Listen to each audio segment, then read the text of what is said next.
What is up, everybody? Skratch coming up with another Raid Shadow Legends video. I warn you today, be ready for the next fusion because it's near the corner. I'm here with the juicy news, guys. We're gonna have a new fusion starting next week, of course.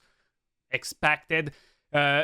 Raid Fusion Legends. So we have it in the next way. Thursday, May the 12th, we're planning to launch a champion fragment event with a new champion, Bivald of the Thorn, Sacred Order, Legendary HP, Spirit Affinity. Very similar with what we're getting this weekend as a guaranteed legendary champion. Basically, this bad boy is the ultimate tank that provides crowd control and mass healing for your team, okay? He can land debuffs on weak hits, so you don't have to worry about the Hydra Poison Clouds or strong affinities or anything like that, because he's still gonna be able to land the debuffs even on weak hits. With A1, he can provoke an opponent and heal the most injured ally, while his A2 helps him to place Provoke and Leech on all enemies. Once again, weak hits won't be a stopper here.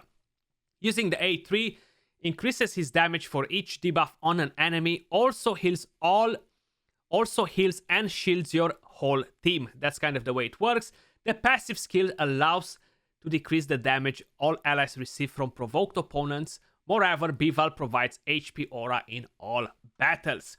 That sounds pretty damn good. Well, let's have a look at the champion. He actually looks super cool as champion. He kind of reminds me a bit of, I don't know, some Night Revenant champion with that face and stuff.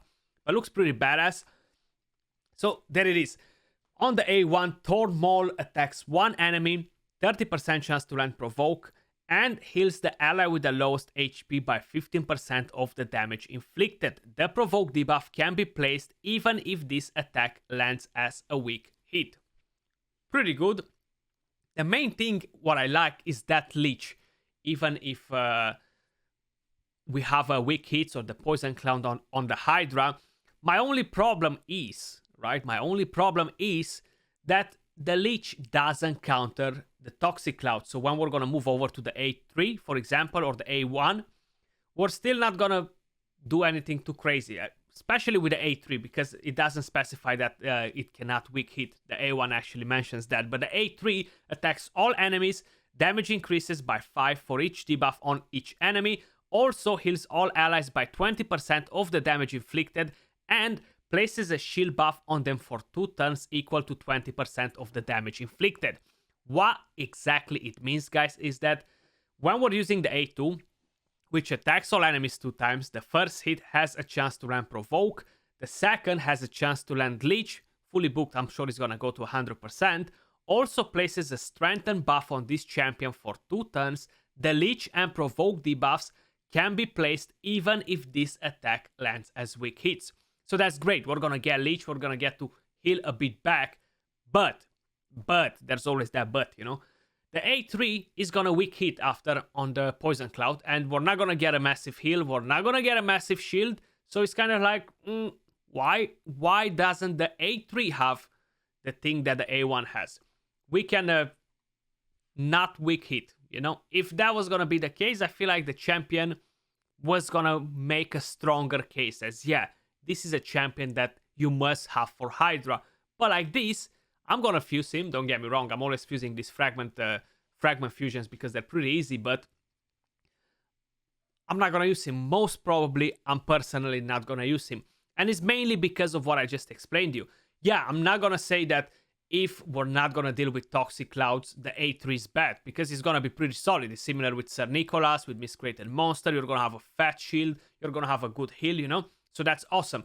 And depending on his multipliers, I might be wrong here, okay? Because I said that I'm not going to use him. If his multipliers are good, double hit AoE on the A2, AoE on the A3, I might make out of him a HP nuker, and that's going to be great for Arena, especially with the A2. But we need to see the multipliers. If that's going to show us that he can smack, then he's going to be a pretty solid champion. We'll keep asking, give us a good HP-based nuker. We want to have one, you know, at least a legendary one. This seems like a pretty solid one if he's gonna have good multipliers. If no, how I specified, I'm gonna fuse him. I'm probably not gonna use him in my Hydra teams, in any of them. Some of you guys, on the other hand, might be finding a better use for him. He's gonna be great for the Spider Dungeon with his A3, don't get me wrong on that. He can be pretty solid for the Doom Tower waves, maybe even against the Magma Dragon, okay? But that's kind of like where I stand with this champion, you know what I mean? Let me know in the comments down below, what do you think of the champion? I'm quickly gonna show you the buffs. I'm not impressed with any of them, so I'm not gonna make a separate video for it, guys. But basically, right here, all these champions are getting buffed. Kalia, Necro Hunter, what else we have? Frostbringer, we have Wood Painted, and that's about it. Now, honestly, I looked at all this. I haven't seen anything that's mind-blowing, something to be super impressive as a buff. So I'm literally gonna let you guys read. We're gonna go again from the top. Feel free to pause it if you want to stop to read all this. But basically, I personally don't find anything very, very impressive. Maybe I missed something while I read all that. But yeah, that's kind of like the way I feel. Let me know what you think about the Fusion Champion. And I'll catch you all soon in the next one. Much love. Appreciate all of you guys watching. Peace.